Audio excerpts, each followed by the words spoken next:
देखिएगा, Henry and Morgan, Henry मरे लिख देता हूं, जिसे आप मरे एंड मॉर्गन कहते हैं। हेनरी मरे एंड मॉर्गन, इन दोनों ने मिलकर के एक बात की, वो थी कि एक व्यक्ति के जीवन में नीड बहुत महत्वपूर्ण भूमिका निभाती है, कि उसकी उसके लाइफ में मोटिवेशन क्या है। एक व्यक्ति की नीड से होकर के मोटिवेशन आती है। ये जो नीड मोटिवेशन थी, इसको जांचने के लिए आपकी पर्सनैलिटी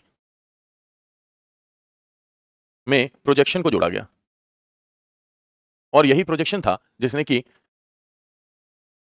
कैट में 10 होती है। बहुत बढ़िया। इसको ऐड कर लीजिएगा आप लोग, प्लीज सभी लोग ऐड कर लीजिएगा। चाइल्ड परसेप्शन टेस्ट में 10 साल की उम्र होती है जिसपे कि टेस्ट लिया जाता है। ठीक है। अब ये क्या होता है, पर्सनैलिटी में प्रोजेक्शन करके एक प्रोजेक्टिव टेक्निक लगाई जाती है। इन्होंने जो टेस्ट डेवलप किया वो था टैट, थीमेटिक परसेप्शन टेस्ट। किसने? हेनरी मरे एंड मॉर्गन ने। और जब इन्होंने इस टेस्ट को डेवलप किया तो इन्होंने ये देखना चाहा कि अगर किसी व्यक्ति के नीड और मोटिवेशन को कनेक्ट कर लें तो उसके पर्सनैलिटी को अंडरस्टैंड कर सकते हैं कि वो किस तरीके की पर्सनैलिटी होगी और वो किस तरीके से आगे बढ़ेगा। ठीक है ना? तो बेसिकली ये टैट था। अब इसी टैट को इस्तेमाल किया गया एक अन्य व्यक्ति द्वारा, डेविड मैक्लेलैंड और एटकिंसन द्वारा। क्यों? क्योंकि ये जो नीड थी ना, इस नीड को अलग-अलग रूप से देखा गया। इसमें से एक खास रूप था, वो था अचीवमेंट। मैं आज आपकी पर्सनैलिटी में नीड और अचीवमेंट के महत्व की बात करने वाला हूं मुख्य रूप से। ठीक है?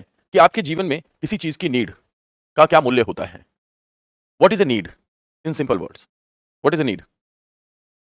ट्रांसलेशन करने के लिए नहीं कह रहा, व्हाट इज अ नीड?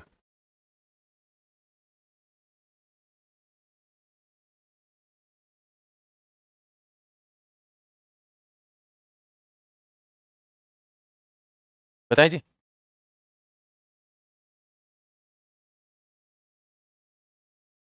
आपके इंपल्स, इंस्टिंक्ट,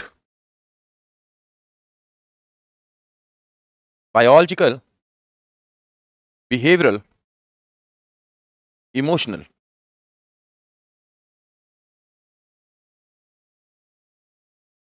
का सेटिस्फैक्शन जो होता है, वो जिस वैकेंट स्पेस को घेर रहा है, वही वैकेंट स्पेस आपकी नीड है।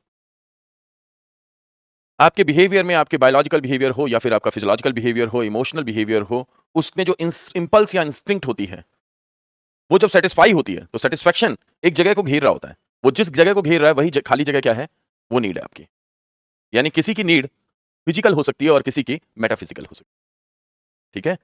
किसी की नीड फिजिकल हो सकती है और किसी की नीड मेटाफिजिकल हो सकती है। मुझे एक चॉकलेट चाहिए, ये हुई फिजिकल नीड। मुझे एक चॉकलेट चाहिए, ये हुई फिजिकल नीड। और एक ऑर्फन चाइल्ड को एक मदर्स लव चाहिए, ये हो गई मेटाफिजिकल नीड। राइट? तो ये पूरा का पूरा जो प्रोजेक्शन है, इसमें एक फंडे को जोड़ दिया गया। वो क्या है? अचीवमेंट। वो क्या है? अचीवमेंट। आप किस तरीके से समझते हैं इट्स योर विश?